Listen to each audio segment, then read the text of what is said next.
All right, good afternoon, everybody. We are back from recess at 1:12 p.m. And we're gonna go ahead and jump into landscape maintenance updates. We have the Yellowstone team, just to bring to the board's awareness, Sunscape, our consulting firm, is fully engaged. We are planning a on-site visit on January 20th. So we'll coordinate some calendar dates there. I was speaking with Jeremy to have a gator on that day, so we can do a nice drive through and notate all these areas. And then in February, we will most likely start the RFP for the landscape service. I know this has been asked before, but can we try and get to like sooner than Yes. that? Because people stand here all day, Oh. not getting any stuff. Yes, absolutely. We will. Go ahead, you got it. Every time when you get to city, I Yes, last week. That's right. Last week. Yeah, Believe it or not. Go ahead, sorry. yeah, maybe like, asking whether you're setting the agenda. Yep. So you can come in that window, so you don't need to wait for the whole few hours and we can watch the other scriptures, we don't need to do that, so now we start looking at you. Yes. You can talk like that. So engineer and all vendors first, Yes, if we and can. yeah, we're gonna get better, I promise. Okay. So landscape RFP coming up, I will be working with Supervisor Winker on that, and then Supervisor England and I will review those terms and our budgets and go from there. Turn it over to Yellowstone for general update. Alright, I like to stand. I like sitting for that thing, so. Just wanted to give a couple of updates. One organization update. Obviously, you see a new face up here. So I am shifting into another role with Yellowstone. So I'm going to be doing customer relationship and business development.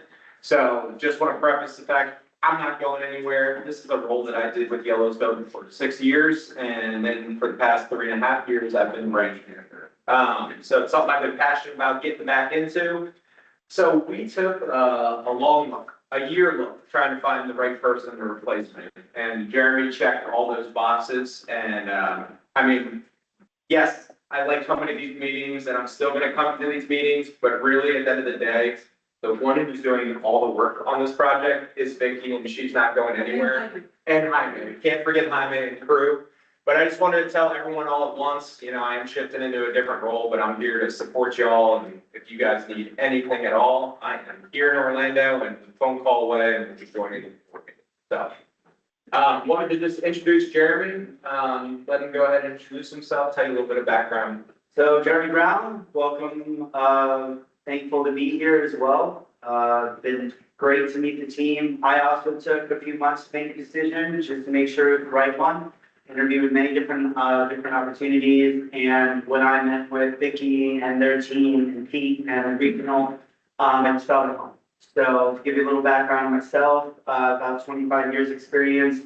Started landscaping at a very young age from Delaware, Naples, and I've been doing it ever since. So I have about 25 years experience, and 15 of those as a certified pest control operator. So I'm bringing that information over to helping out with the pest control or the fertilizer program. Also certified in irrigation, and I work on the Kissimmee Advisory Board as vice president to help them with any studies on insect diseases that are coming to the Florida area. So anything I can do to help, I'm excited to be working with this board and Mark Young. Actually worked with him 20 years ago in Naples, CDDs. So very experienced with the expectation that both he expects and the expectation this board has. And excited to be working with Vicky, and I know you're in great hands with her. And we worked with Mark Young on several projects over the years, for probably about a decade over in Reunion, which we still have that project over there. Sunscape is no longer involved with Reunion, but us and Mark Young go way back.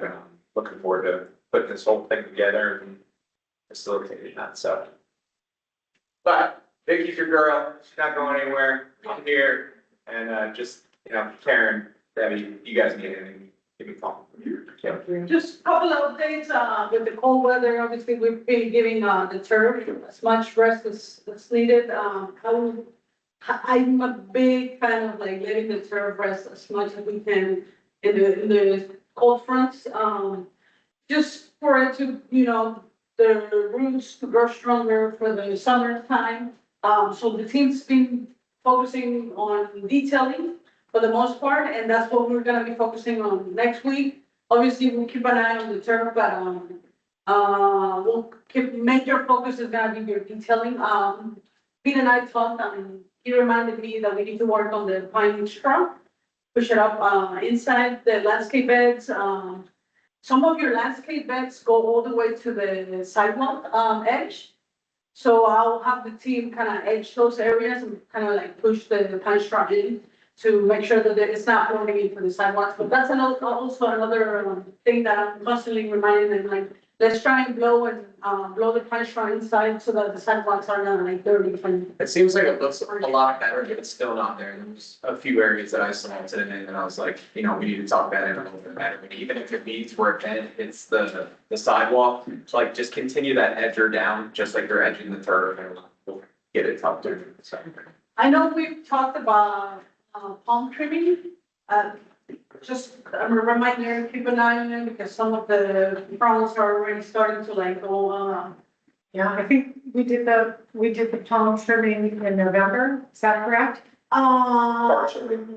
We did November, yeah. the specialty palms, and then I think you did some other ones outside here, but we never touched the ones inside the pool. And the recommendation is always to want to get them done before hurricane season. Right, so the thing that I'm concerned about is that, when we walk, they mentioned all the seed pods, and I understand that, when we're laymen here for the most part, and we figure when you're doing the palm trimming, that you're not just trimming the palm fronds, but you're trimming up the tree. So So you manicure, approve the specialty palms, and you can see those do not have seed pods on them, but all the remaining staples in here, they were not approved to have fruit, and that's why you're seeing seed pods on your sable palms and some of the queens. But But we did walk with Solterra. the Sylvester palms is what you all approved. And I think at some point Joe asked me for a proposal to just trim the ones for the clubhouse as opposed to like all of the CDD areas. And I did give him one of those, and I suggested maybe clubhouse and amenity center do 2 times a year. And then, the boulevard just do once a year. And it just, I never heard back from Joe, so, but just keep this in mind, that's my suggestion, focusing on like clubhouse and amenity, try and do 2 times a year. so when we get eggs, this is more of a general question, not just these in the community, but when we do, get a bid for putting them back, so it will also include wherever it is in the community, also the seed pod. Yeah. You do all of that. Correct, and you have to time it right. And I think I explained this in one of the last board meetings, that if you prune them too early in May, the seed pods have not been pushed out yet. So you clean the fronds up and then all of a sudden the seed pods start shooting out and then you have to come back in. So we typically wait till the end of May, early June, when seed pods are out, come in and clean them all up and everything's out of your hair. So Okay. All right. it has to be timed. Just as a reminder, the only reason why we're kind of holding off on the pruning is because we were working on the sunscape to consider Right. where we go in this direction. So now that we have our full team established, now we'll be able to work together. They'll be establishing the protocols, and I have to say, with regard to Sunscape, right? And Sam, I know you think that I don't care about budgets, I do care. Not as much as you do, because I don't know enough, but, I had some reservations about adding to our bottom line by hiring a third party and everything else. I was just like, okay, I'll meet with them, I'll talk to them, and if, I've got to say, I was blown away. And I understand that you do what you do, but you take your guidance from us. And we're lay people, I Google, I use ChatGPT, I know a little bit enough to be dangerous about landscaping, but I don't know. And after meeting with them, we spent 2 days going to different properties different resorts that they manage and seeing what they do and everything else. And even with that, it was just like, okay, it's not exactly our vision, but it's close to it. And I understand that they know what they're doing. But yesterday, Deanna and I spent hours with the person who's going to be directly I was blown away. I was like, oh my gosh, this is the best money that we could possibly spend. They know what they're doing. And, you know, I was amazed. Yeah. So you've worked with them in the past, know them. It's gonna make everything so much easier and you're gonna be dealing with people who know what they're doing. And, so I Don't necessarily know what's best. No, we talk, you know, we do. I know what, but I know what the vision is, I know what I like, I know what Debbie's vision is, I know what the community, you know, tells me that they want and everything else. I mean, if you give you a second opinion of like, hey, you guys really should do this, and maybe some of it's stuff that's coming from us, but if we can have a second partner that's saying, yeah, that's absolutely correct. Correct. Just so you're reassured on things, but they have a lot of good ideas, we work with them, so. Yeah. 10 years, side by side with them at Reunion, one of the biggest properties in Central Florida, so. Right, and it takes some of the onus off of you too. Yeah. You know, when things don't work out, things die, you know, we're looking at you. Right. And it may not be, right? And it may not be you, Yeah. right? It may be other circumstances, and now there's a third party who's got no, you know, no reason to say, oh, no, it's circumstantial, it's that. I wanna also point out that, I forgot what I was gonna say. Okay, never mind. Did you meet with Pete yesterday? Now, Jeff, Jeff? Jeff. Leish. Okay. On the, you were there in the meeting? I was not present, yesterday. Can you please repeat, like, you know, how, which they go in terms of what they presented? Yeah, so, well, it was a walk around. And so they did an assessment. We only did the amenities area because that was half of the day. And honestly, I was spent. I was completely broken in half and I was just like, okay, we're gonna have to do the rest of it for another day. Which is like, So then will they send us a copy of that and then can be distributed to all of us? So let me fill you in on what their Okay. operation looks like. So what will happen, now we will have a monthly inspection. So Supervisor Winker and her whole, capacity as liaison for the landscape. We'll do a drive around through the entire community with the Yellowstone team, our supervisor in Sunscape. They're going to note all the terms in the contract to make sure that per the contract, what the maintenance items, the scopes are being covered. And then they're going to also be making, you know, recommendations on to the point of the conversation. Okay, we need some annual prunings. Here is the scope that we had to set for the prunings. They're gonna look over at primary trails. They're gonna see the oaks. What do we have to do? And, in addition, you know, we'll be bidding out not only to Yellowstone, but specifically on the annual prunings, you're gonna bid out to some, arborists, exactly. And then, what will happen from that meeting, they will create a punch list. And in that punch list, it will be in your agenda, it will be all the items that was reviewed, in their inspection, any, items that needed attention, they have categories, right? So general, important and urgent. So that will be in the agenda, so it provides a very collaborative effort when we are meeting now. We're gonna review the report and say, all right, were all these things tackled? And if not, you know, what's the update on this? What's the update on that? So now moving forward, we will have a itemized, report to basically be able to have a constructive conversation with Yellowstone instead of just general updates.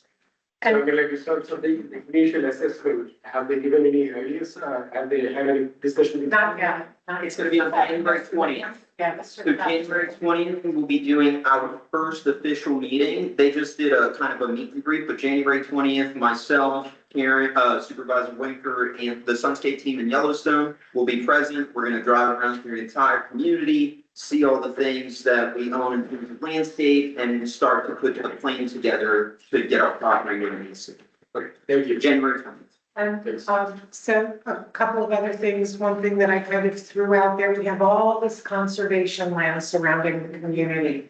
And, you know, the government's pretty cautious about what you can do or can't do, and I thought to myself, so why can't we use this land in some way that is, and so I talked to them about that, create walking paths or like something through there, and can we do this? And they've actually done this before, so they're gonna be partners, For it, right? things like that, but Right, so they'll be partnering with you to come up with plans and getting whatever approvals need. They've done it before. So it's really wonderful because we just have this land that all we're doing is maintaining. And now we can actually use it. There are parameters, strict parameters around what we can do, but it's yet another amenity and another thing that we can go on walks, you know, around our own walk. Natural. Exactly, nature trails. Yeah. And without, I know. I think about that all the time. I know, it's super, super, super exciting and also educational because people come here from Florida, you know, to Florida and they want to see the wildlife, you know, they want to see the gopher tortoises, they want to see all of this stuff going on. And we can identify the flora, the fauna and all of that stuff. That's exciting. So it's, yeah, right? It's amazing. It might be. And it's relatively inexpensive to do because you've got to keep it nature, so it's fresh and raw. It's not, you know, you don't have to cultivate it or anything like that. So it's really cool. The other thing is, and I just found this out now, one of the inspirations we have is to have actual comparative trees and things like that we can open, there's all trees, things in the Mediterranean, things that are, you know, wonderful land that people, gives them a completely different vibe about the community. And one of my inspirations for that was Bella Polina. Yeah. And I just found out that Artemis is Bella Polina. That's right. Reunion. Yeah. And so they know what to do because they have orchards, they have grapevines, they have Yes. all kinds of fruit. Property. It's beautiful. It's amazing. You know who installed all of Bella? Yeah. Yeah. Way back in the day. Yeah, I mean, that was crazy a few months ago. So, yeah, so it's, well, 'cause it's also, it's who's running the place too, and budget has a lot to do with it. Those lots, the dirt was going for $250,000 for a lot. So there is a, you know, there's a spending. Right. But there's, you know, having the knowledge behind that and, you know, people who know how to make that happen and know how to maintain it, that's everything. So I'm very excited about Wow. I was sharing with the legal team, we also had some very initial conversations of the horse stables. it. Oh, nice. That was, yeah, that was another. So, Yeah, I'm sorry, I wasn't ready to launch that one yet, but okay. My ideas and her ideas. We love to hear ideas because it helps us know what you're looking to happen. So I love to hear ideas. Yeah, I don't know how doable this is, but another thing is. There might be some pasture land for sale out there. So the idea is that we could, is if there's a legal way to monetize that land back there and have, an equestrian facility that's already up and operating, who maybe would want to rent that land from us. We could offer pony rides or riding trails, that kind of thing. It takes us to another reunion that wanted to do that. And that was why I bought Bella Polina when it first launched, because that used to be my thing. Long tooth now, but that's, it is such a thing. And Reunion was going to do it, but they goofed. Yeah. They took their equestrian, their stables, and they put it in the front of the community, too close to the road, and they killed it. And, Trying to sell that property. right, see, they use it for offices and storage, housekeeping storage now. It's a pretty building, They're but trying to sell it right now if anyone wants to buy it. you can't put horses there, but you know what? We have a lot of land. Detroit Farm. It's an interesting legal question, and I would like us to, work with your staff, look into your asking. We'd be the only resort community offering that. Is there any time for Let's see. Right, Can I? Right. So. And it was such a loss to the Windermere community, Windermere, Dr. Phillips. You're gonna be It's a huge loss, and even the police department, because they used to keep their, equestrian horses there. Yes. And now they lost that too, so it's a huge loss to the community. We'd be the only ones, the only game. Also, tables and each one with a exclusive adult VIP space. Right. Then we bring the money back too. And the football people that I've met who are here from out of town, they're like, oh yeah, you've got 4 courts here, and you could actually do tournaments here. With 4 courts, you can do tournaments, and then we can invite all our friends. I'm like, yeah.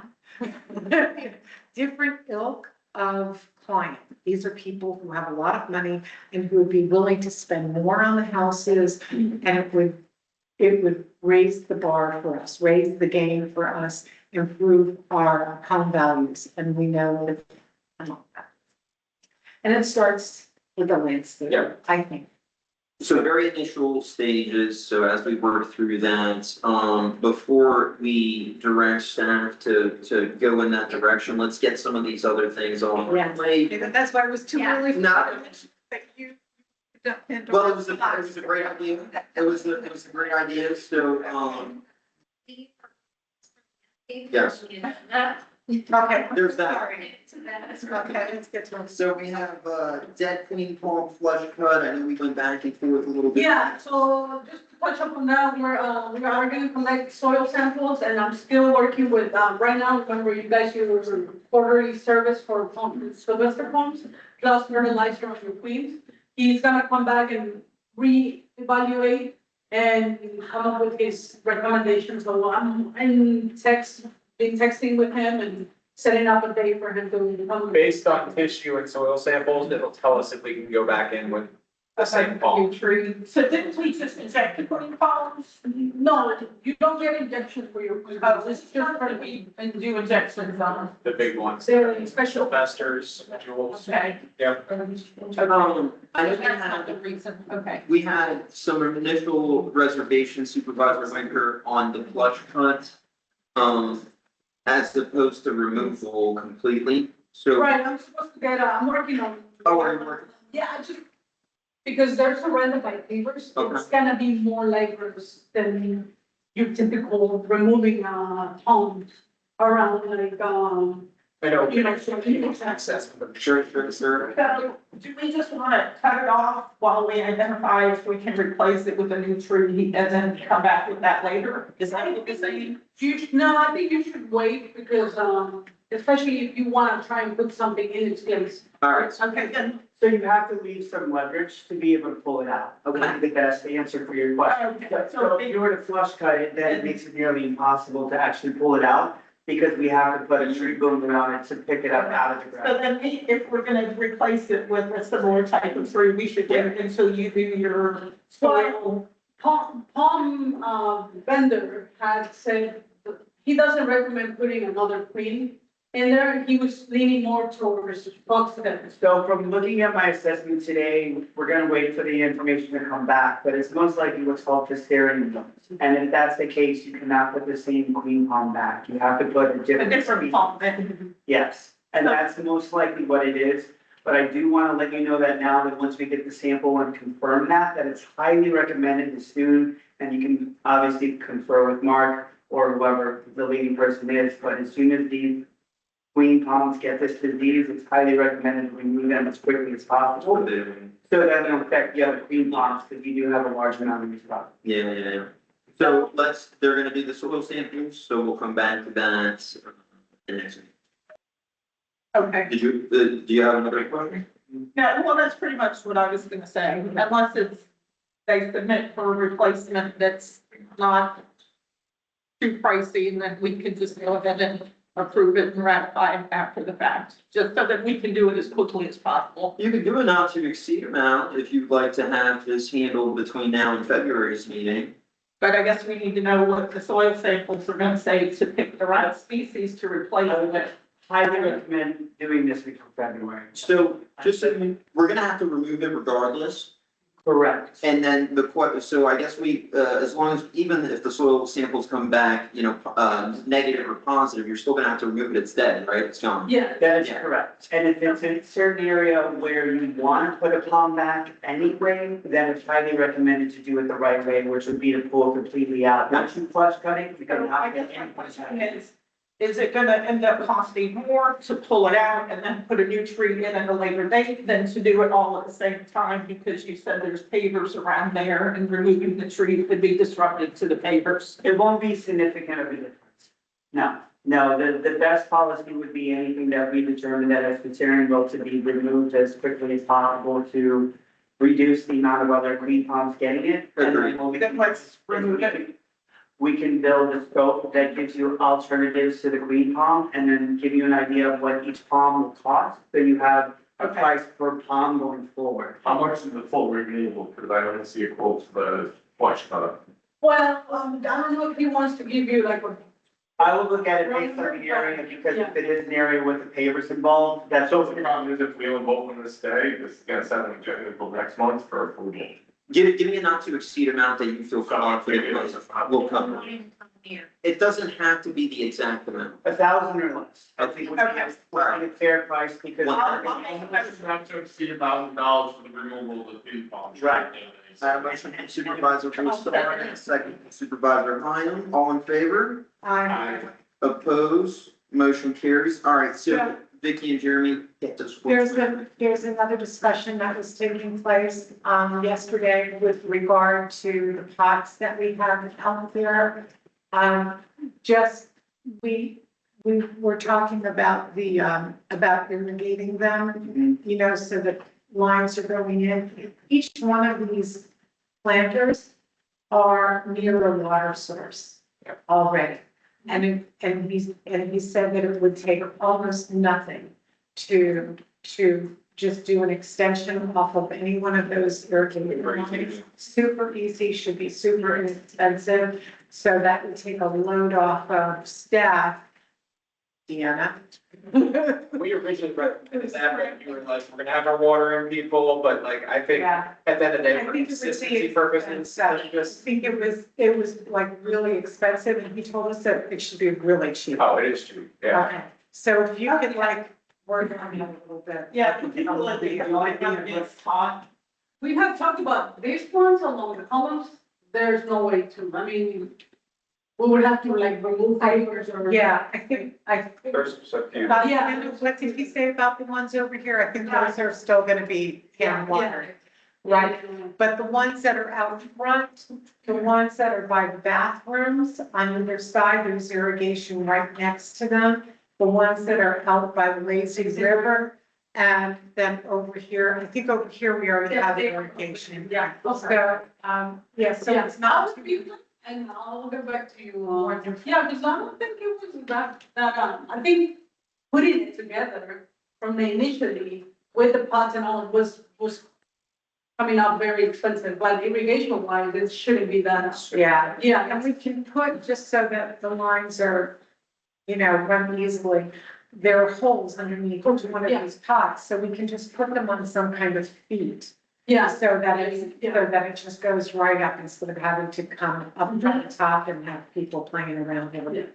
So if we can come up from the bottom, just put them up. That might have to be done, like the next change out of those, it's hard to access everything now that we have plants and rock and all that stuff inside. We typically, if they're existing, we would run just spaghetti tubing that's very subtle up the side and it can have a little stake in there. You pick a side that's. Well, that's maybe big. for right now, we can do the spaghetti up around the side and then we Yeah. can, at the next planting, we can. Yeah.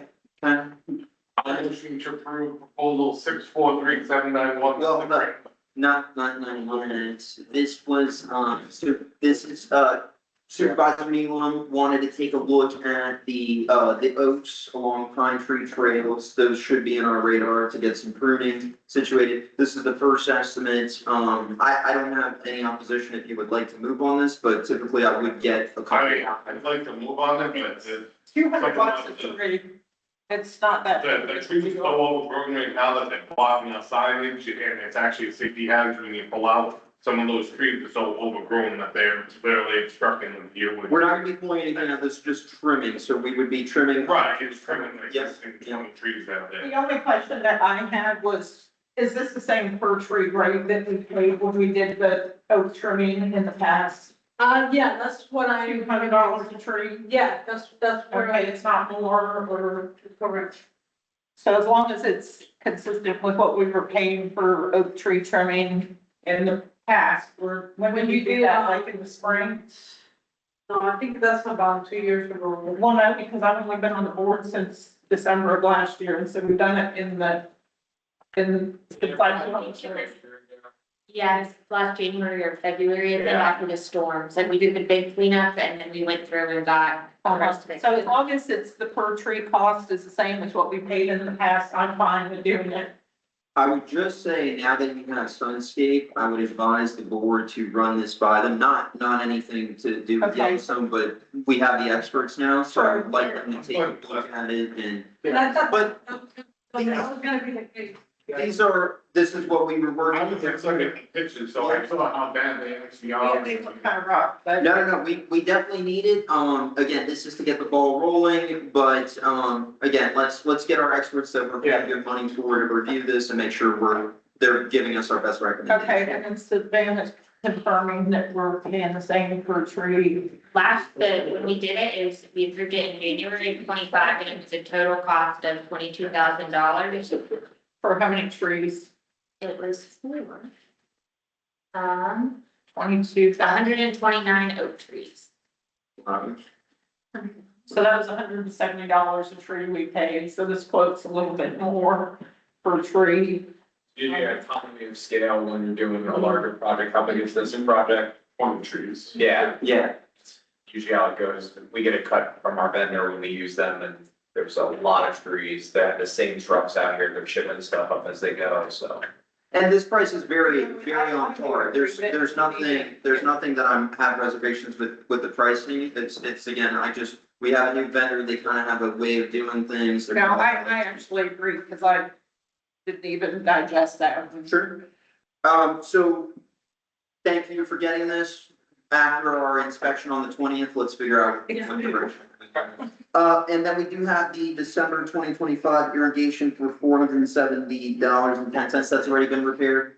Yeah, he said, if it's not more than 1,000 to go ahead and do it and. Yeah, We'll discuss it here, but yeah. which you have my support. So, board for the irrigation repairs, again, irrigation repairs is one of those things, we do have to do it on the spots, so we limit water consumption. I would recommend approval for this proposal. I make a motion to approve proposal 643800 in the amount of $470.10 for irrigation repairs for 2025. Second, Supervisor Nealon, all in favor? Aye. Opposed, motion carries. Team, thank you so much for this. Back to you. Any other updates? No, just, what I sent on the email, someone ran over your annuals. And Saw that. had some extra ones in our shop, I just asked the crew to do it. We did the same thing for the viburnum, hedge. When you pay for those, viburnum hedges, you could pay for a 3-gallon one, so, but there was some irrigation issues there. For a couple of months, some of them died. I asked, as of yesterday, the crew already replaced them. I'll send you some pictures so you can have, and I'll copy you guys. It was from But it's- so. But your No, vendor, it's not. your vendor replaced some things at no cost to the board, just to show their part. They Yeah. It's the heat everywhere. So you have before put your bed Yeah, for the process, the viburnums, not yet, because they were just done yesterday and obviously I'm here today, so. Yeah. No, thank you, seriously. Yeah, and the poinsettias once they start looking a little bit more bad, I'll get with, maybe Karen and Joe, see what annuals you wanna do next rotation, Everyone gets sick of the poinsettias, Christmas is over. Yeah.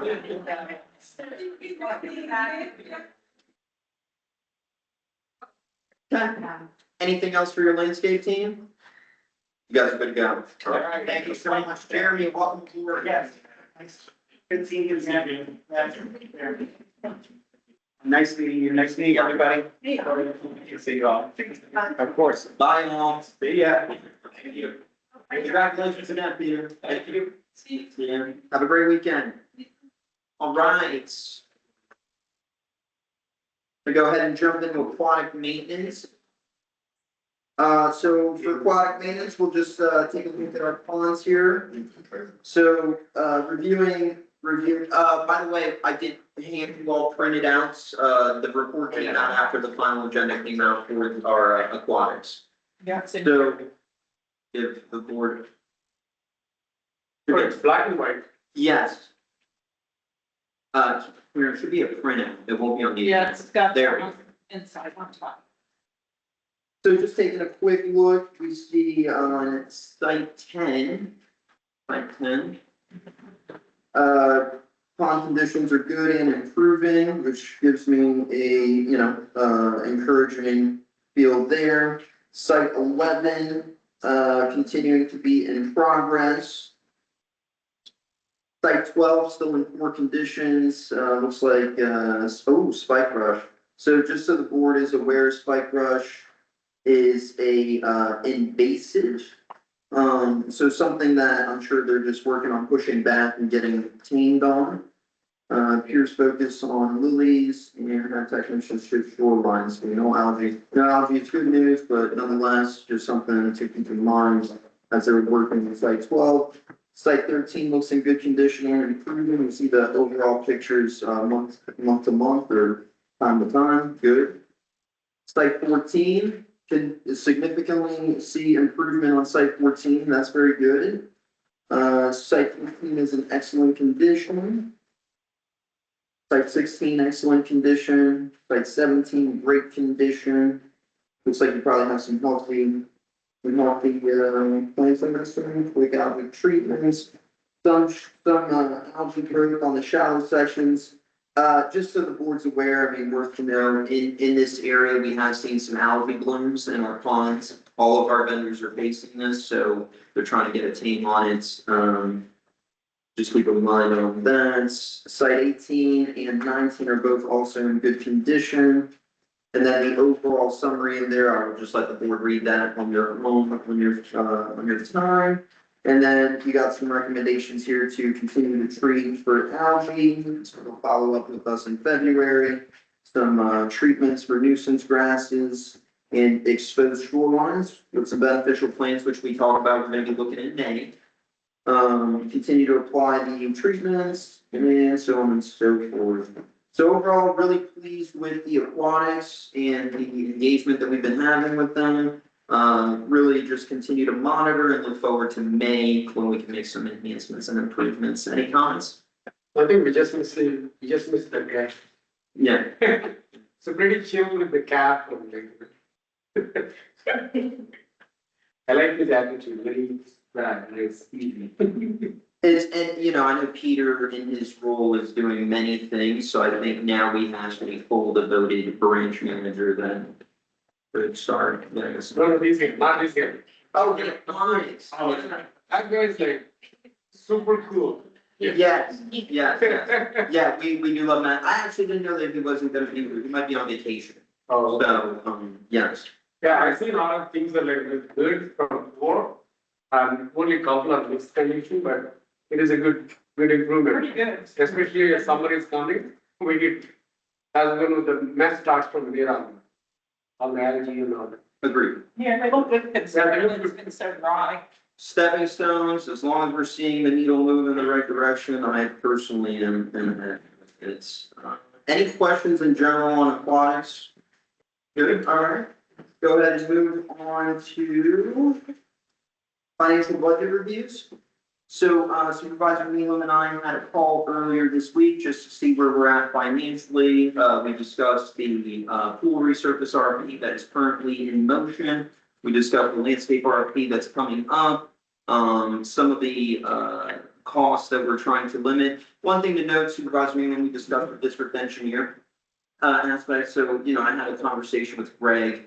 And we've had a lot of requests with district engineer on projects that really just haven't gone anywhere. So to limit our budget amounts and Greg's engagement, I think, in a collaborative effort, if we're gonna engage with the district engineer on any projects, let's make sure that we're technically ready for it because, it's good to have all these ideas and, to have some figures to work off of, but we're also wrapping up those dollars every time Drake's getting engaged. So, just word food for thoughts moving forward. I know we're working on the speed humps. That's going to be needed. And then after that, let's figure out, based on all the projects that we have scheduled this year, we have a limited budget. So if we're already en route to meet our budget, we should probably start limiting some of this backing conversations with the district manager. So we could put it in queue. And then once, certain things are handled and moved on, and if the budget allows for it, we can move on to the next projects. While we're on the budget, have we discussed the budget? Contract security? That's gonna be in the shade section. Oh, okay. Thanks. So overall, just to give you a quick overview of your financials, so, year to date, or, as of November's financials, we have received our full assessments for the year, from the tax collector, I know, we did actually receive, early this year, so very, very happy about that. You, budgeted to receive, $2,940,929. You have actually confirmed $2,949,222, so there's an $8,200 variance on the cost end, so we collected a little more, which usually in my experience is like if there's a sales in the home or things of that nature, you collect a little bit of the funds as well on that. And then we also reviewed something that I will be working with Joe in this next month is to look at our program revenue share. Just to understand kind of what we budgeted for and where we're at year to date to see, do we have to adjust this revenue expectation in an annual basis? So in our proposed budget, maybe that comes down, so we could get some trued up numbers. Yeah, because we're currently trending 35 under budget for the revenue splits. I mean, the HVAC should be. I didn't know if it was impacted by services or, I have to look at that. Okay, Yeah. yeah, we'll look at you what we've got. Alright, so bear with me, That's a number based on contracts. review. Rev.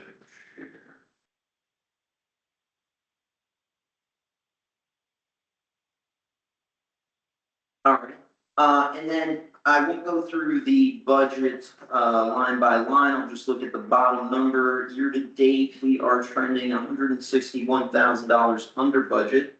Now, mind you, we do have a big pool resurface project that might be, upwards to $500,000. So even though month to date, we're 161, that can, change very quickly. But we're trending in the right direction. Other than that, turn it over to Supervisor Neal for any additional comments on the financial picture. No, we could be covered very good in the, thank you so much. Absolutely. Yeah. Thank you for your support in the financial budget groups. Okay. All right. All right, let's jump into staff reports. Turn it over to Mr. Townsend. Okay, so we do have quite a few things today, but I will try to be as efficient as possible. F&D agreement updates, I think we did talk about that enough during the F&D updates. If anybody has any questions, please let me know. The next two things on the agenda are resolutions to adopt the amended rules and procedures and parking and zoning rules. Brian, do you have a problem if I pull those public hearings up to now since they're currently last on the agenda to go with the resolution? No. Okay, so we will first do a public hearing for the amended and restated rules of procedure. You may remember back in the fall, I believe it was in November, the legislature last year passed a few different bills that required us to go through and change our rules of procedure. So our rules of procedure just help govern the processes of the district. If there's an RFP, if we're having these public hearings to adopt rules, some of the timing changed. We also went through and made some administrative updates just to work with what actually happens in 2025, using email and electronic communications and business hours, things of that nature.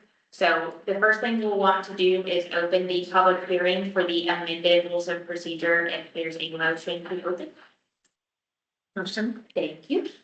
And a second, a second. all in favor? Thank you.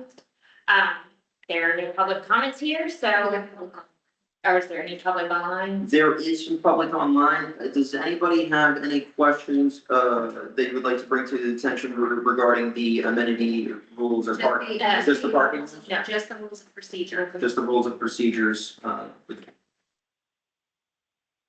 hearing none. Yeah, no hands raised. Okay, so we will now take a motion to close the public hearing. I'll motion to close the public hearing. I'll second the motion to close the public hearing. We saw it and Brian. You turn off the public hearing. Supervisor in favor? All in favor? Aye. Thank you. Supervisors, do any of you have any questions on our rules of procedure before we vote on them? Again, nothing has changed. Nothing has really changed besides for the timing. Okay. Okay, yeah, because you as council are gonna keep us straight You can anyway. follow the law. This just updates your paperwork so that anybody who wants to read it will see that you've been following the law. That's kind of what I figured. Yes. So now we would be looking for a motion to approve resolution 2026-07, adopting the amended and restated rules of procedure. I'll make a motion to approve resolution 2026-7, adopting the amended rules and policies of procedure. It's mouthful. You got a second? Second. All in favor? Aye. Great, so now we're moving on to resolution 2026-08, amending our parking and filling rules. So if you recall, back in the fall, we had a discussion about, changing the way we issue parking passes and tying the number to the actual number of homes or the size of the lots. So townhomes, and what we have suggested would be 2 passes. The 40 to 50 foot lots would be 4 passes, and then above that would be 5 passes. And the maximum amount you can ever get is 5 passes. You can never have more than 5 passes. And that is what the board approved preliminarily, and it hasn't been in place because we haven't had the public hearing. Thank you to Joe and the amenity team for helping us get those numbers, assigned by address based on lot size. I guess the question that I have about this is Promptia prepared to have every address on file in the system with the number of passes that are permitted? Because otherwise I don't feel like this is enforceable at So all. what I would ask is that we table this till next month for the resolution so that we can. We can't table a public hearing. But we could, there is another agenda item that we will be considering to set another public hearing for the month of March. So if we can table it for 2 months. Yes, I'd like to table just this resolution till that next meeting to give us time to actually speak to Promptia to find out if this is even something that we can do. Because my understanding right now is every single address would have to be manually done by management, which is 1,100 different entries for someone to go in and make. And that's not really, I would like to see if Promptia could do something for us instead of sticking that on our staff to go in and do 1,100 adjustments, so. Because honestly, we should be able to send them an Excel spreadsheet, and they should be able to import that data and be able to make those changes per address. And Because it's not as simple as like just clicking one thing, you have to go into a record, you have to be admin, go into a record, hit short-term rental, select what passes going in, select on non-passes, and it's not listed like per house, it's just happening, and so literally you have to have, if we can just put all addresses like it is on the sheet, and send it to the property and say, hey, we're paying you guys a boat ton of money, can you help us out in one time? And just update this, I'm sure they have some type of tool, but I would be much more comfortable coming to the board before we even vote on this, because like Debbie said, we might vote on this, and it's something we can't even really do unless we manually do it, and to expect our staff to go in and upgrade it, looking at the homes right now, is not a reasonable expectation. yeah, and that would slow down shipping times immensely when we're trying to achieve the opposite Do we, yeah, sorry. Well, did you hear what I said? Don't you think that they should have the ability to take an Excel spreadsheet and import it, which is Yeah, upload the information, but I'm sure they're probably gonna say that they can't. no, that even for that, we need to follow up on it. Who talks to property, you or? We did, meeting, Joe, yeah, oh, yeah. How comfortable, I mean, what is your confidence level in terms of the data management? We've had some good conversations with them, and stuff like the passes and stuff that we've asked, they've actually went and they've been feeling that 5 pass limit that's in there now that we have, that was basically me and Joe pushing them over and over again, saying this is ridiculous. You have something in short term, property is mainly used in large, mostly not short term rentals. So we're kind of like the biggest short-term rental user. So right now, the way the system is primarily for full-time homes and communities. So this whole short-term rental thing was new when property 2.0 came out. So with me really pushing them, they really kind of stepped it up. Because the software is already accommodated for specific Right. design aspects. Brian, Yes. what do you think? When is the property contract is coming to conclusion? It's not. Diana, don't all of our lease contracts have a 30-day out? Which I will tell you, all the ones that I use. they typically have 30-day out. Property is a bit unique, so let us pull that one just to make sure it's not 60 because of some things need a longer time to transfer. Yeah, there's also a lot of I don't have a lot of confidence in their. I will say it's for different taxes. From a IT perspective. They all kind of the same troubles. And Barry's worse, and Barry has no pass limit system. Yeah, you know, right? Very. ADPI has no pass limit system, and they use in Champion Gate, they use in a lot of different places, they have a lot more software based, but they're more expensive. And they also do not have a pass limit. And Vera is really meant for primary residential, we're not. so- Yeah, Barry did not help us all, and Barry had 0 interest. Frontier is actually, every time that me and Joe had a conversation with them and brought them ideas, they've actually come back with a solution and gotten it. So I really think that if we go to them and say, hey, look, can you bring a spreadsheet and you guys up here, I really think that they'll do it. If whatever we do, we gotta do it before the season starts. That's why It's gonna be a mess. me and Joe will hop on a call with the next week and try and schedule for them to do a Yeah, phone call. Kevin, do you have any questions that you want to put in? Right. Because we would can't be the same time on the call, so after you guys are done, you can give me a snippet of it. Then maybe you and I can jump in the call with them, mostly talking technicalities about it. Yeah. I know about it, mostly talking about logistics and all the good stuff, so I'm focusing only on the technicalities. If you can do that, would be great. Yeah, we can do that. Brad, it's fine, like, you let us know later, maybe you can send this in email to everybody. Yeah, I'm gonna, so Proptita, which is managed through Insight, is one of the contracts that I did not have in my files. So let me make sure that we have something that exists. Thank you. So we have kind of 2 options on this. We can either table it until we can find out from Popkia if it's even possible. Or we can go ahead and re-advertise for March, you know, in the interest of potentially saving money. So can we re-advertise for March and hope that we can get a response from Proxia prior to that date? You can, it's just then if they're not able to do it, you've now paid to advertise for a Yes. public hearing that you won't need. But also. How much are we talking about? So Because you said we already had one scheduled for March, correct? roughly for public hearing solicitation, you're looking anywhere from 1,300 to maybe $2,000, depending on how expensive. Right. Now, I don't really have confidence that Proxia is gonna be able to do this. So Anyway, then why don't we, just hold Yes. on this until we know yes or no, whether or not it can actually happen. okay. And I agree, that's actually the best we could do. So at least we know one clarity from one end and then we can make an action plan. Right. Okay, yeah, based on that dollar amount, I thought it was significantly less than that. That's why we like to encourage combining Multiple. public hearings like we did today. We had the 2 because it's cost savings to advertise at the same time. Thank you.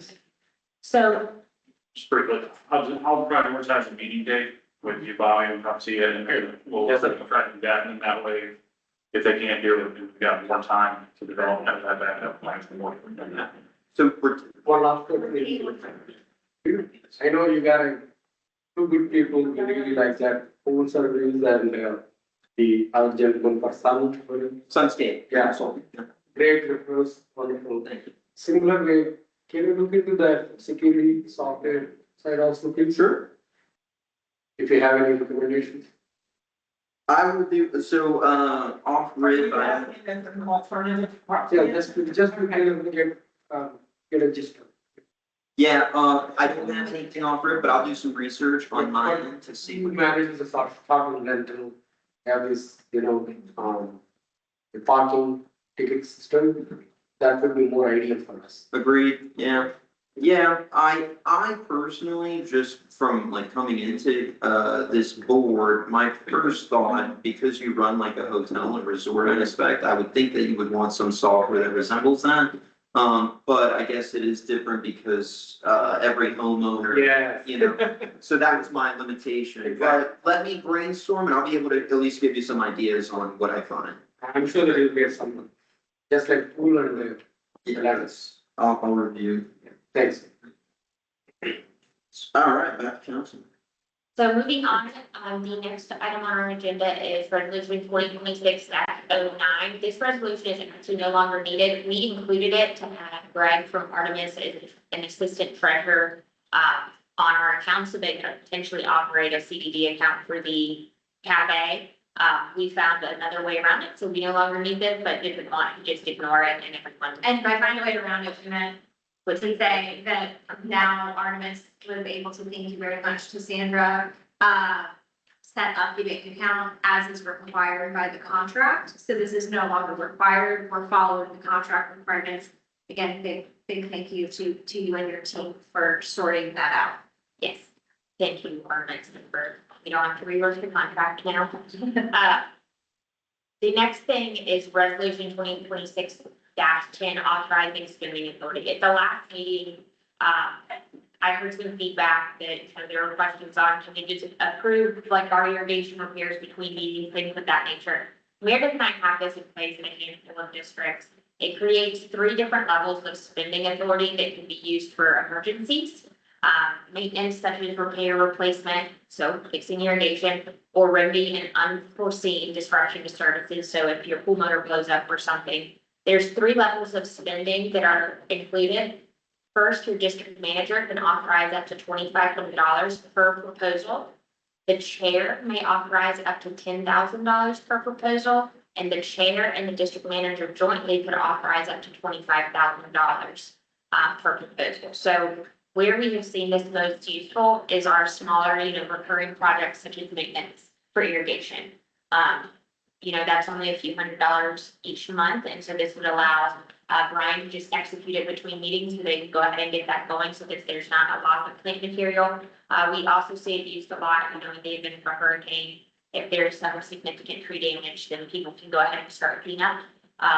But wanted to bring it for discussion to the board because I thought it would alleviate some things having to come back, a month between meetings. And disruptions in service, Yes, ma'am. which is really important.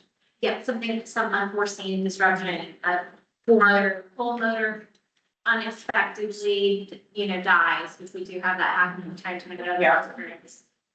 There's somebody filed over part of your irrigation system, it's. Oh, we like didn't when foresee you it. guys have a thing or Like, something. so, I did read all of this prior to the meeting, so I will make a motion to approve resolution 2026-10 authorizing the spending authority. Motion for Supervisor Ryan. Quick question on that. We already have something similar in place, right? For the emergency. We have an emergency resolution in place. It's from 2004. And so when I was reading through it, it just didn't really match the needs of the district as they are today. And so updating this would put newer thresholds in place with what actually needs to be done at the district. So it is other than emergency. So our current resolution is for emergency expenses, exclusively. So it would also be for unforeseen circumstances, and this resolution would supersede and replace the 2004 resolution.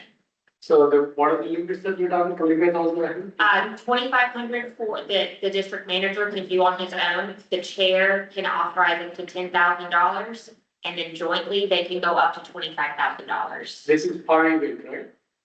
Yes, per project. I know we all work in a good faith, but having the higher amounts might lead to some kind of corruption activities. So we can basically avoid that, just to give any opportunity, right? Maybe we can, We can lower it.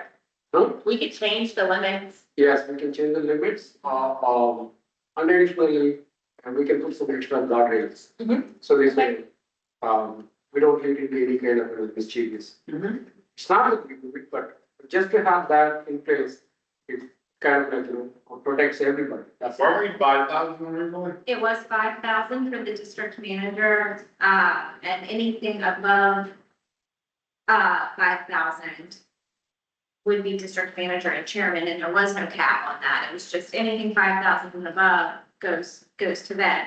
The way, and Savannah, correct me if I'm misreading this, the way that we've written this, we've actually put a cap on the chairman and district manager as opposed to it being blank check to infinity and caps it at $25,000. Your prior resolution in 2024, or the 2004 resolution, or 22 years ago, So, only allowed the health, safety, welfare issues. So God forbid a sinkhole open up on the road, right?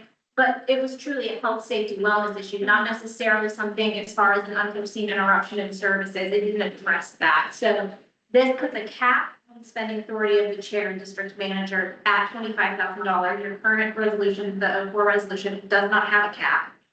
And it states that in addition to health, safety, wellness issues, if there's unforeseen circumstances that disrupt your normal service, those can also be addressed in between meetings.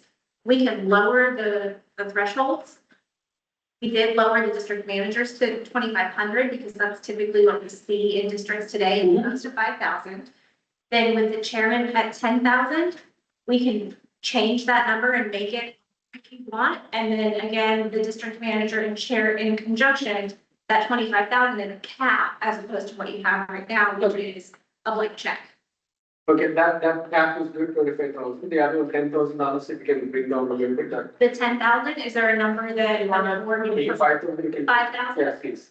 Okay, I was just gonna suggest 7,500, but And that's a board decision. There's no legal right or wrong answer. Right. I'd be comfortable with 5, considering that the two of them together has 25,000, so I mean. 2,500 is. You The and, cap, the cap. Yeah. Okay, oh, I see what you're saying. well, as I read this, like, for example, like, the district manager is gonna have to send the quote to the chair or vice chair anyway, so even though. Well, just for the Like, board, it's the chair isn't gonna go out and get an unsolicited. not sending anything to the chair or vice chair could approve up to 2,000. Yes, If it exceeds 2,500, then the district manager has to engage the chair or vice chair. The chair or vice chair, if the chair isn't available, would have their own independent authority to sign unilaterally up to, we're talking, I think, 5,000 or 7,500 is the debate right now. yeah, And then if there's anything above whichever of those middle range caps you all decide on, the district manager and chair or vice chair in conjunction can both sign the proposal. As so long as that proposal is $25,000 or less. yes. So my point was that as vice chair, if something was being asked of me to approve that was just under $10,000, I would have to get the information from district management anyway. Correct. This is strictly signing authority, though. I mean, you could still at the 10,000 approve it, and the board would just simply be ratifying that Sure. approval. correct. What is SOP in other communities? This is what we have in other communities. That's why. And have you ever seen a need for it to go in excess of what is being proposed? And if so, what are Is those? it like 25,000? No, not, The 10,000. the 10,000 that's being proposed. In excess of 10,000 where I've had other districts, we had a sinkhole open up in a roadway. And we did need to do some immediate remediation repairs just so that that did not get worse. And more costly, so that was one where we did in fact have the district manager and the chairman engage. And we did up to $25,000 in remediation work, but ultimately that project ended up exceeding that value, but we were able to Get it underway. get started and make it to where it wasn't as bad as it could have been. So you have seen it, SOP for other communities is that $25,000 number, not 10,000. And if something catastrophic were to happen, we'd be SOL if we don't have that number. I'd recommend giving more flexibility than you currently have, while also to Supervisor Neal's point, having those guardrails, because right now your 04 resolution is a blank check up, anything up Right. above 5,000. So what guardrails would you foresee as being reasonable in order to give us the latitude that we need should something happen where we need access to those resources?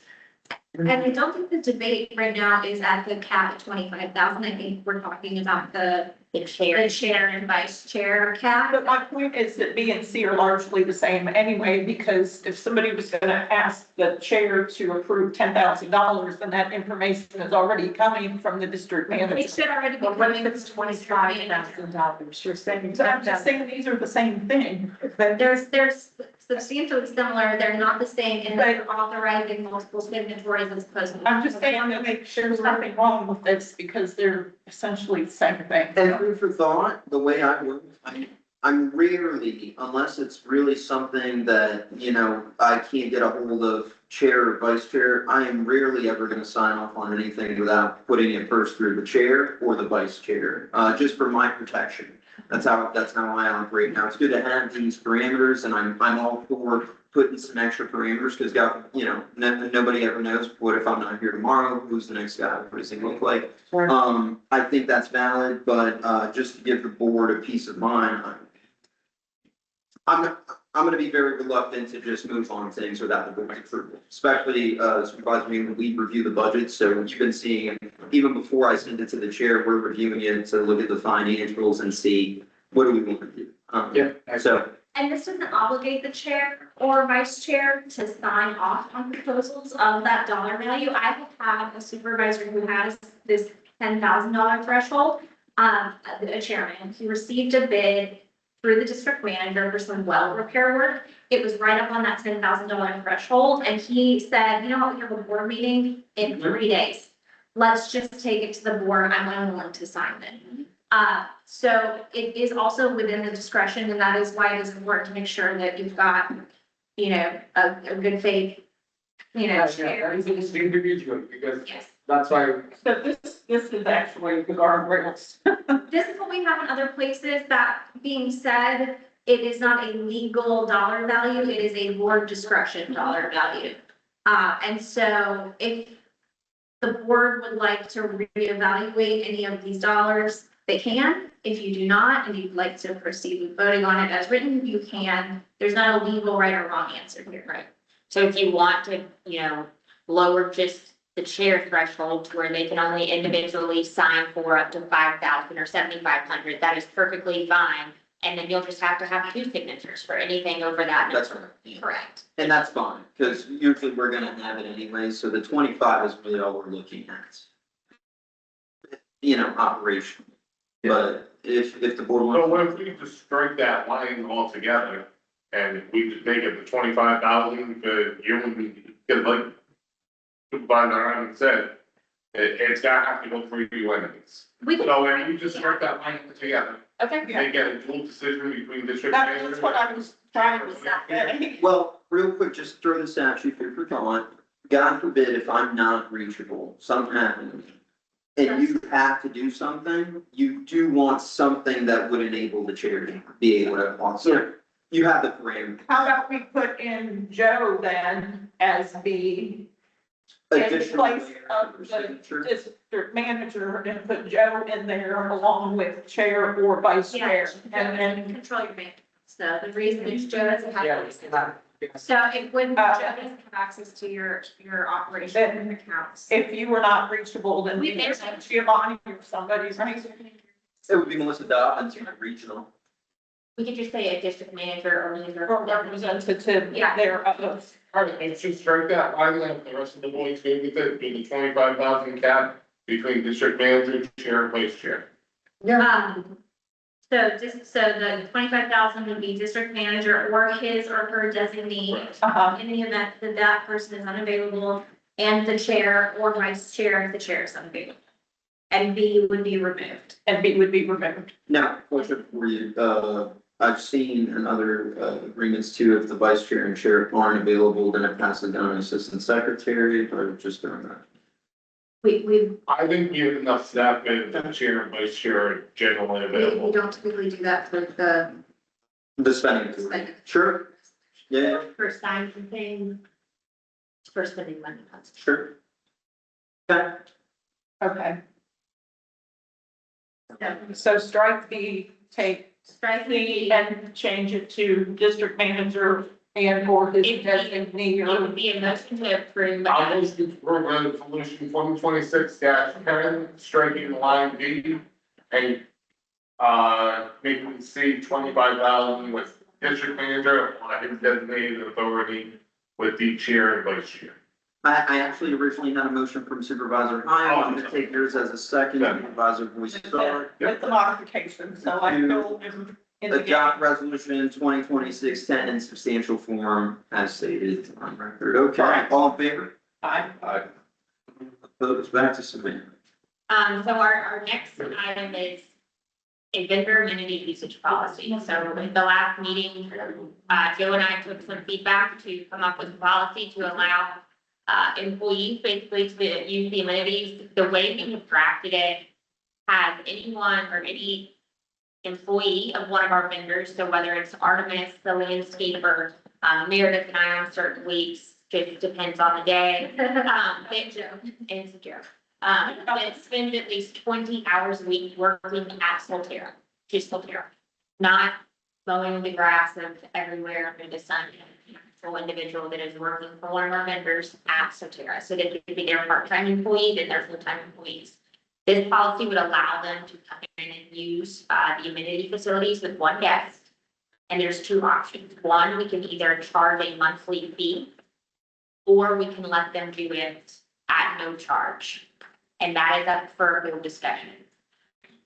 I think no charge. I would say no charge because they work hard here and they deserve to be able to.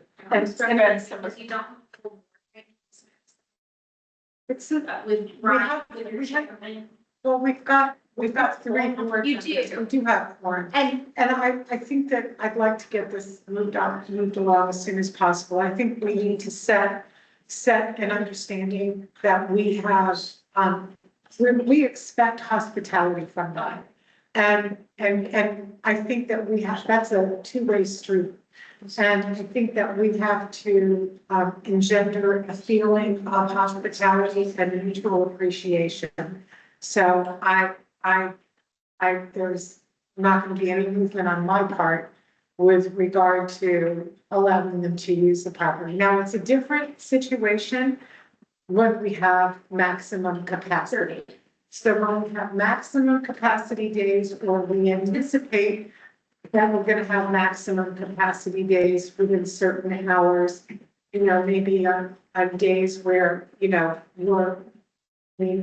that we're gonna have a lot of people, we know what our reservation schedule is like, then we say, before 6 o'clock now. and this just sets the public hearing, this resolution, it doesn't adopt the policy. Okay. So what I would recommend is, and we have the like 5 days, yes, ma'am. Can we mirror the same blackout dates that we have employed for the resident cabana? That's what I use? did. Okay.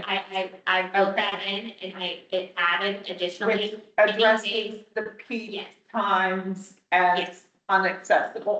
And I also added the caveat of any days or times where the amenities are at capacity or where capacity is limited, at the sole and exclusive discretion of Joe.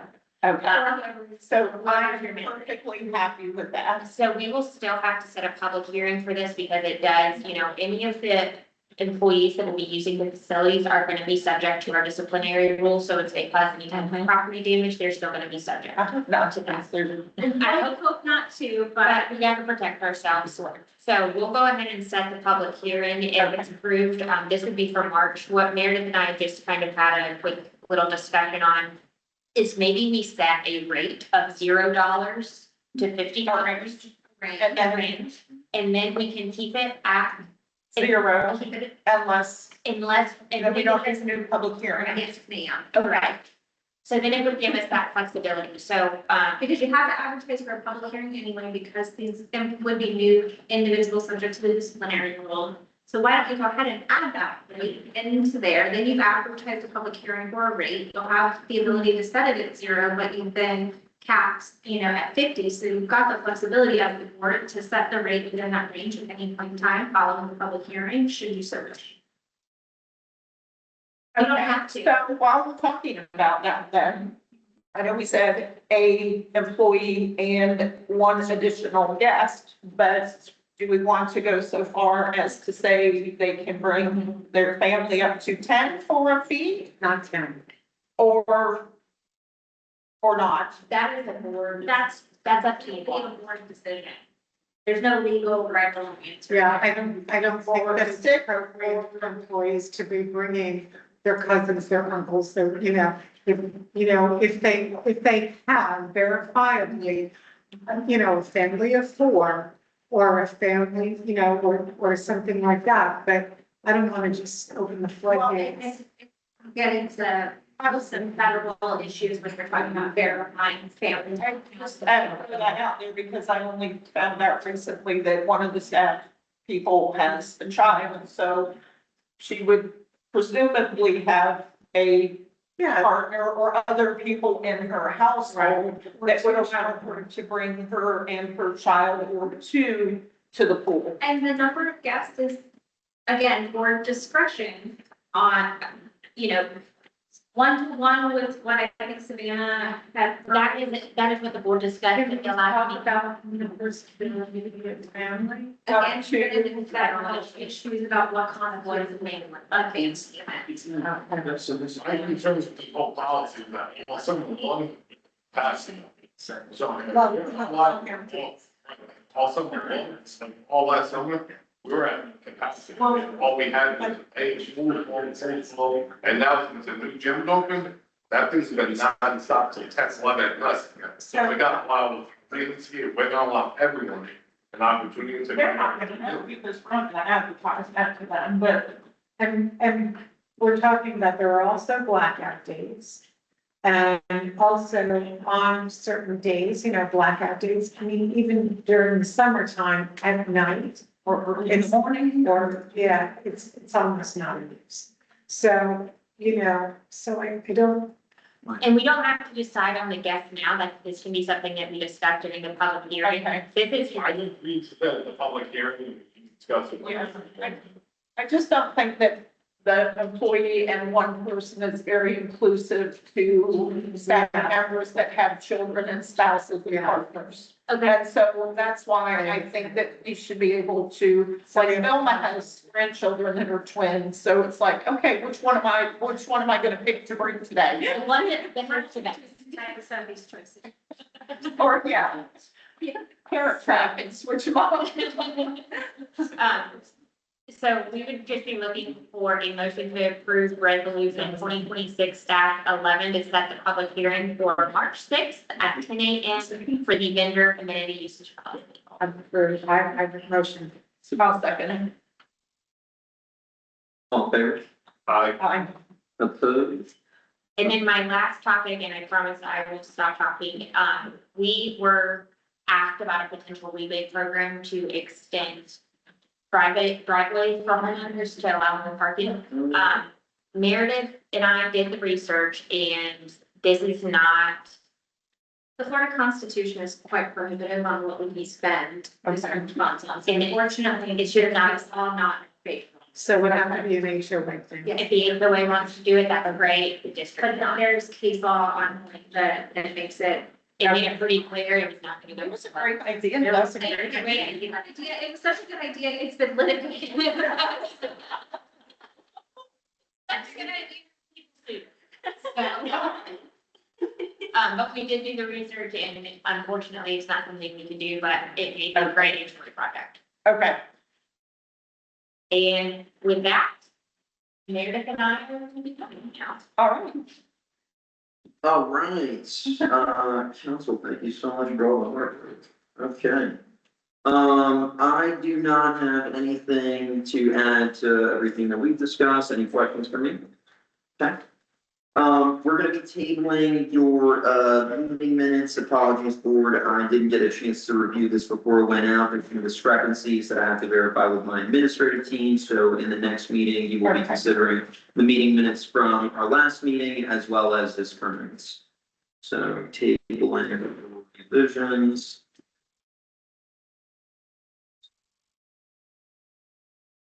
All right, and then jumping into your own, jumping into ratification of tab 9, your landscape management agreement.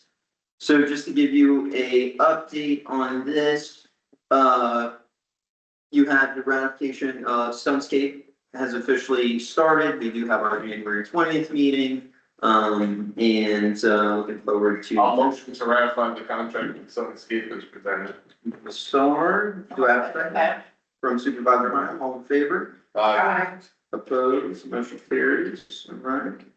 Bear with me.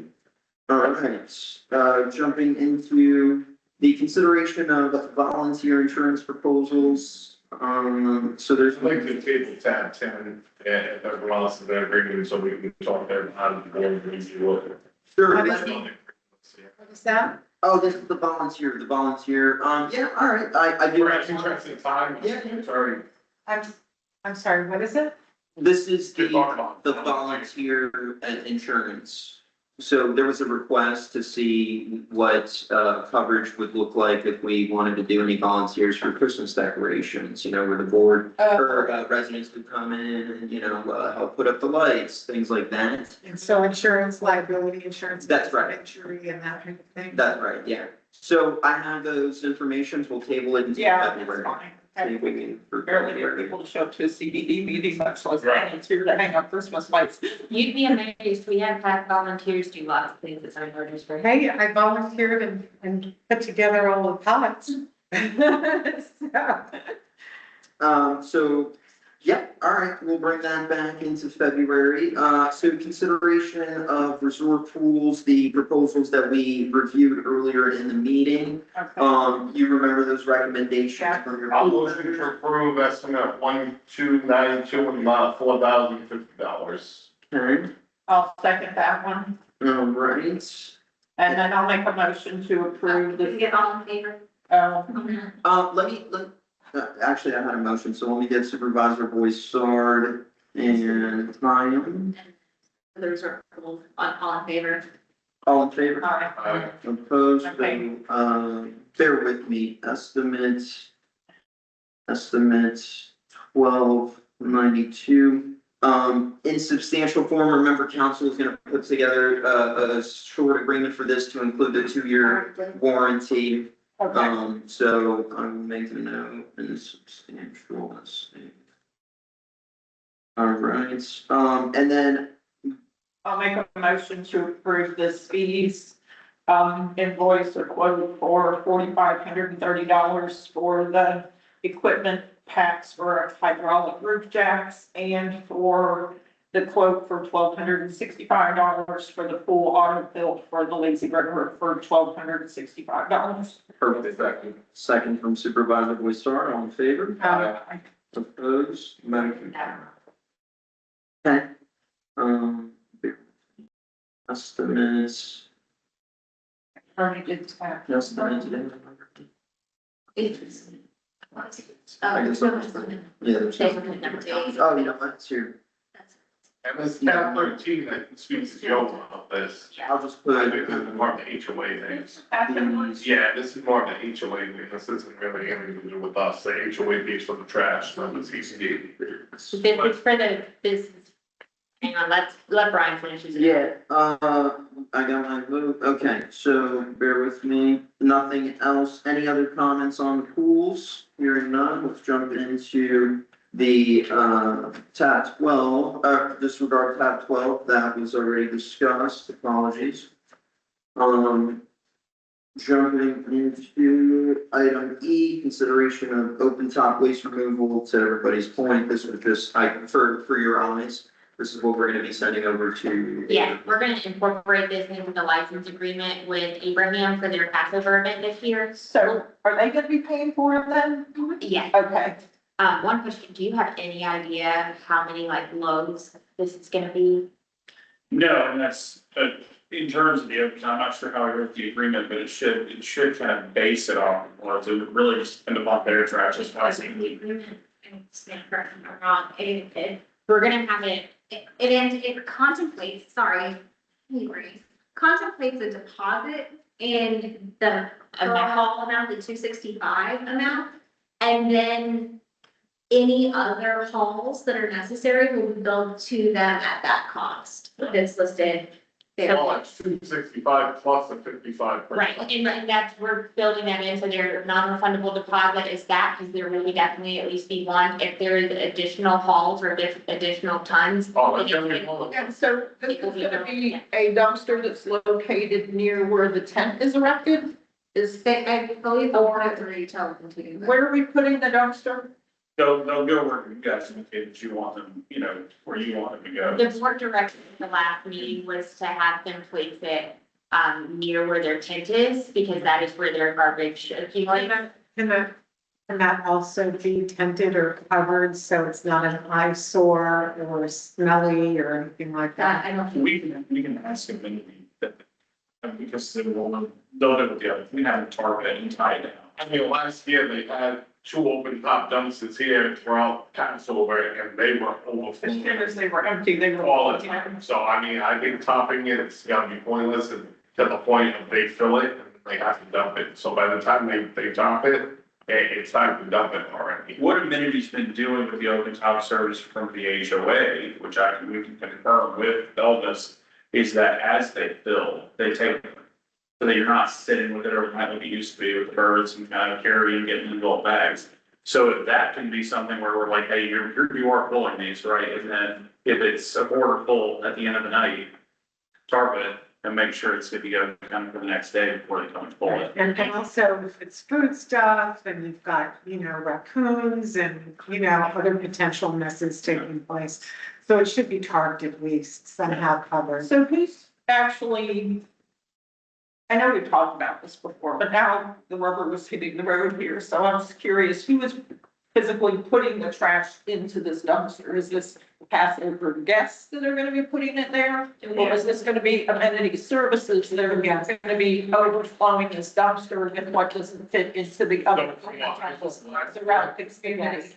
Last year, the guests loaded, like when I was driving down Boulevard and they had in the circle over here, it was the guests, Passover guests throwing. And so there's gonna be instruction that if their bin is full, then their overthrow flow is to be. Provide, they're paying for the bin through the agreement with us, they need to tell their folks how to, comport themselves.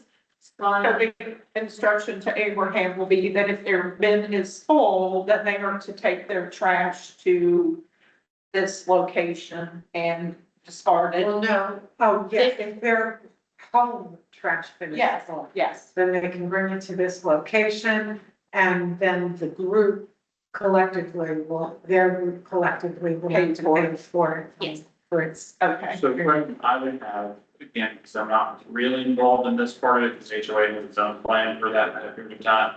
If I'm Abraham in this group, knowing a lot of the property management companies that we know, that will seek out any can that they can. Uh-huh.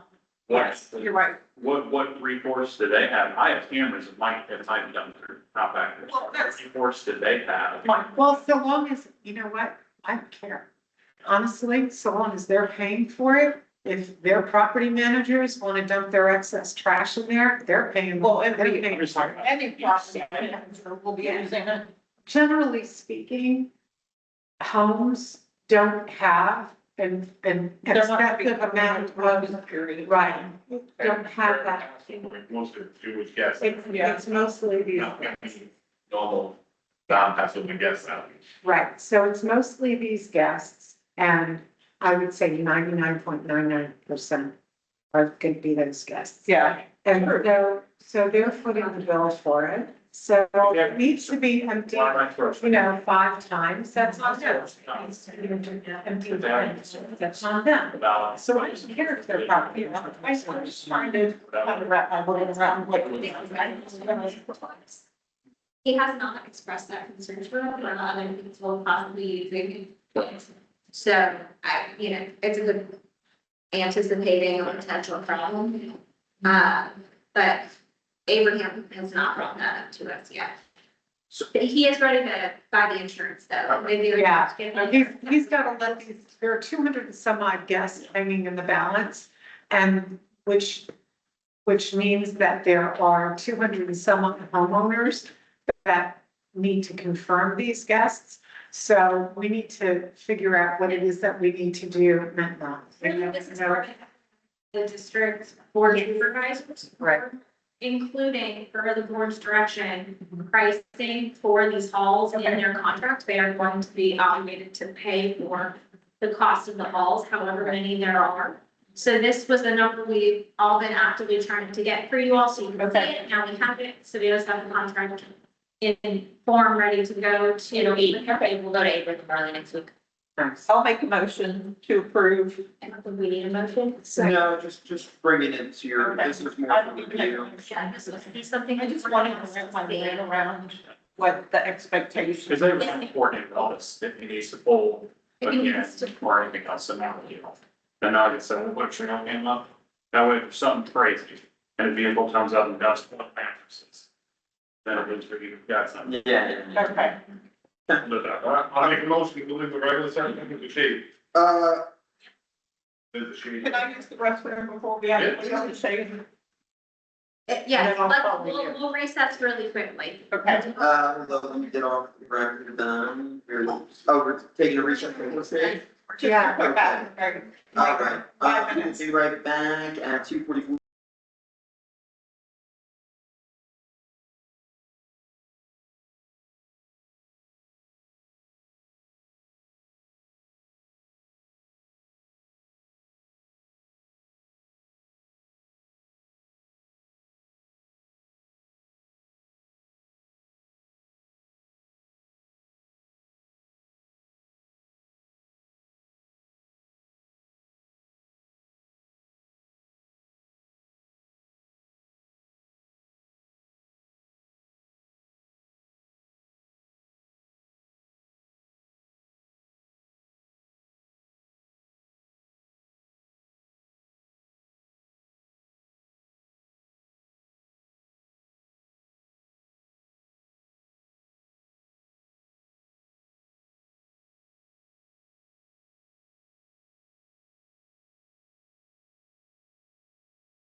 Right, we have returned from recess at 2:57.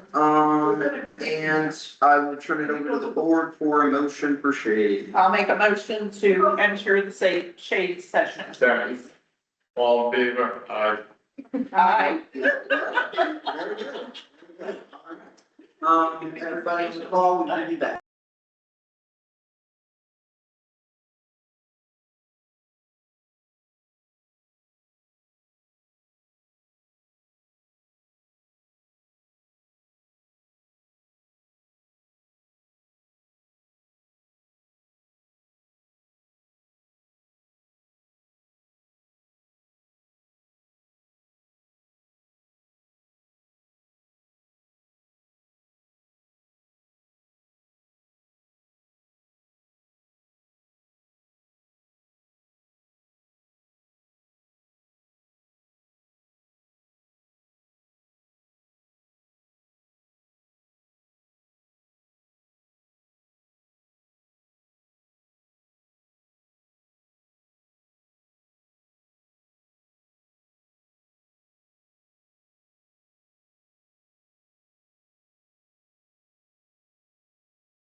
are back on the record. Hello, everybody. 313, you have returned from shade. All in favor? Opposed? All right, motion carries. Bear with me. 314. All right, jump into supervisor requests. Okay, well, first of all, I'd like to make a motion to yeah. approve estimate 634468 in the amount of $10,553.15. Second from Supervisor Boyd, all in favor? Aye. Opposed? Approving estimate 634468. All right, anything else on this? Hearing none, let's jump into supervisor requests. I just want to make a request for Gianna to work with Greg on trying to obtain a quote for the cafe garage door with the graphic on it that we have discussed. And I won't be present at the next meeting, but I would encourage you to bring that forward and try to move on with that if you can. Awesome. Yeah. All right, gather bids for framing. All right, very good. Any other supervisor requests at this time? If there are none, looking for a motion. I'll move to adjourn the meeting. Motion. Second that. Supervisor Ryan, all in favor? Aye. This meeting is adjourned at 3:15, same time. Yeah, exactly. Look at that. Good job. So much